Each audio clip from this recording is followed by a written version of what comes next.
My name is Wallace Sterling, and I am the chief of the Moortown Maroons. And when I say Moortown Maroons, I mean the Maroons of the upper part of the Rio Grande Valley, from Seaman's Valley all the way up to Millbank, to include Kent, Brownsfield, Ginger House, Comfort Castle, and Cornwall Barracks and Moortown.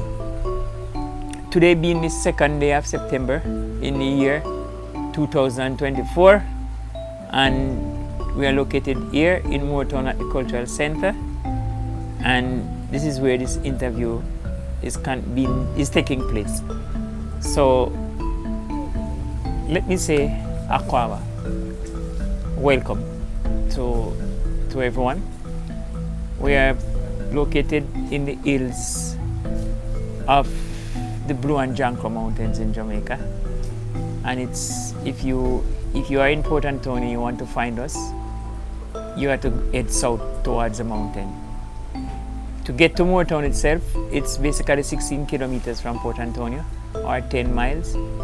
The furthest part being Millbank, which is basically 15 miles away, right? So, but when you talk about the Maroons of the upper part of the Rio Grande Valley, the designation Moortown is generally used, but it means all the other communities like Cornwall Barracks, Ginger House, Comfort Castle, Millbank, Kent, Brownsfield, Seaman's Valley. Bellevue is not really a Maroon community, but it has a lot of Maroons living there. And the same is said about Windsor. It's not really a Maroon community, but an awful lot of Maroons do reside there. So the Abeng is an instrument. It is made from a cow's horn, not the horn of a bull, but the horn of a cow. Because the bull horn just won't work. It's the cow horn that you have to use. It's a side-blown horn to begin with, right? And it is used for communicating. So you can stay here and you can blow the Abeng, and you blow different notes, different code. It's a coded thing. So different notes tell you different thing. What is it that you want to do? If you are blowing the Abeng to say you're calling the people to a meeting and stuff like that, it's a different note you're gonna blow, and as if you're telling them to disperse. If somebody should die suddenly and you blow the Abeng to say somebody died, you know so if somebody, especially back in the days, if somebody get lost in the woods, meaning that they go out to hunt or whatever to gather something and they did not come back on time, and you figure it is that then you would blow the Abeng to call a search party to go and to look for those persons, a person.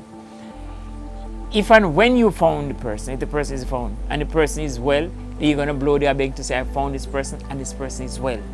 But if you found the person and the person is maybe it's dead or sick, or have some injury, then you're going to blow the Abeng to communicate that as well. So if everybody who know and understand these codes, they would understand clearly what is being said and how they should behave. If it's like holidays time, like say for example Christmas, at Christmas time you blow the Abeng in a different way than you'd blow it the other times. So you can blow the Abeng and relay a message, because it has a limit to how far it can go. So normally what you do, you blow it and somebody else would pick up the thing and relay it to a further point. It is something that our foreparents had used extensively when they were fighting against the colonial masters, as it were. Because they could hear the Abeng, but they couldn't understand what he was saying. And sometimes you just use it to scare them as well. Because if you start to blow here and the next one start to blow there, and the next thing you're encircling, that you put them in a panic. And that way you can always get over them. So today we still use the Abeng for when we're having like township meeting, or if we're having a celebration, or if when somebody die and stuff like that. That's how the Abeng is used. So from that standpoint, it is still very important to us even today. Because if we're going to have a township meeting and you don't blow the Abeng, then it is not considered an authentic town meeting. It's not considered a legal, a valid town meeting. It is still understood by some people. But these are things that, Because even if we're going to have township meeting, we still put out a written notice, right? But you still have to blow the Abeng. So the thing is, you will hear it and you understand that generally it's going to come to. But once you hear the Abeng, you know there's something of importance that is, that is taking place. So people will still gather. No, there's just one Abeng. You just use the one Abeng, it blows a different thing.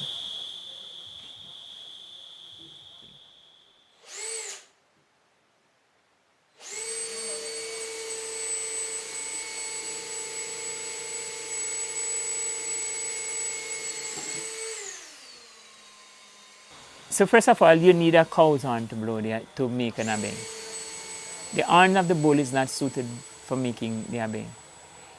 Because a bull is generally a fighting animal. And the tip of the Abeng, the tip of the bull's horn is hard and solid further to the base than the cow's horn.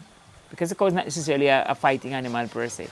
So it's easier to cut that and bore through than to do it with the bull's horn.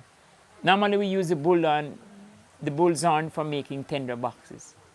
And we call them tender boxes. It actually should be cinder boxes, right? It's something that you use for making a fire. You burn certain kind of wood, not any kind of wood, and you put that inside there. You don't burn it to ash.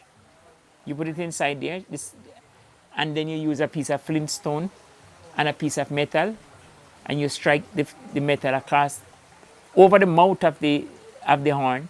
You strike it, it sparks, it falls inside the cinder, and you can make a fire from that. When you're ready to extinguish it, you put a cover on it. And each tender box has its own specific cover.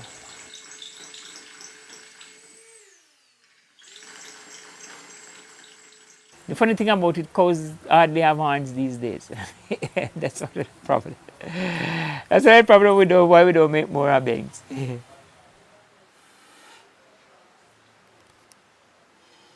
Well, that's all we have been using, the thing is, you use what you have available to you.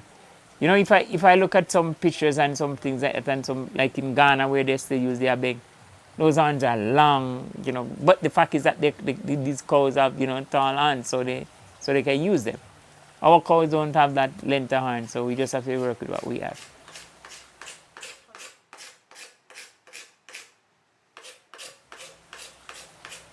I learned from my father and I learned from the other elders who, I would see them making it and, I take my chance, do my thing. And they tell you when you're right or when you're wrong. And, that's how you basically, learn from experience, from just looking at what others are doing and you just adapt that. We engage the young people from time to time, even though it's something that we have to be intensifying as you go along, because you got to bear in mind, that I grew up in an era when, first of all, there was no electricity. Right? I'm that old. So, many of the things that we take for granted now and many of the things that children do know, we weren't able to do them. So you have more time to spend with the elders, and your families were basically extended families in that sense. So there was always like a grandmother and a grandfather, a great-grandaunt, something like that. And they would tell you a lot of things because basically that's how you learn, You never have any alternatives.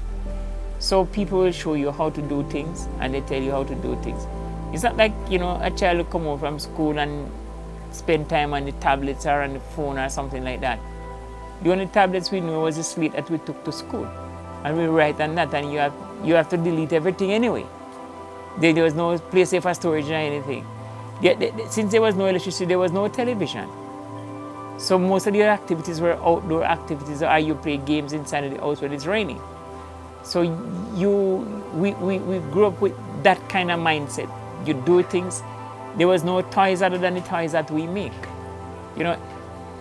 Entertainment and enjoyment was something that we have to go out in the field to get done. You make swing songs, you ride jungle, you make pop guns, you make gainters. You do a lot of things. You make traps for catching birds, making fish pots, sinking pot to go and catch fish in the river. All of these things you do because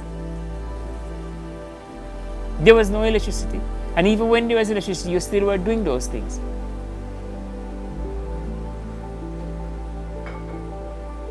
A child can stay inside of his or her room and enjoy themselves, have fun. It's not necessarily the best thing, but they can do it. In my days of growing up, it was not so. I can't ride a guitar in the house. I can't spin the gig inside the house. I have to go out and do it.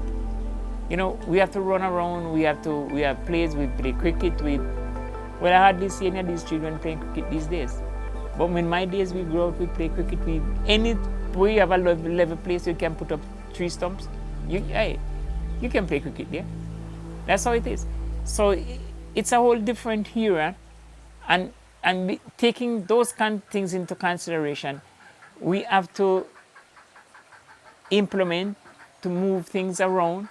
Whereas we never used to go into the school and teach these things to children. We bring them to a center and stuff like that.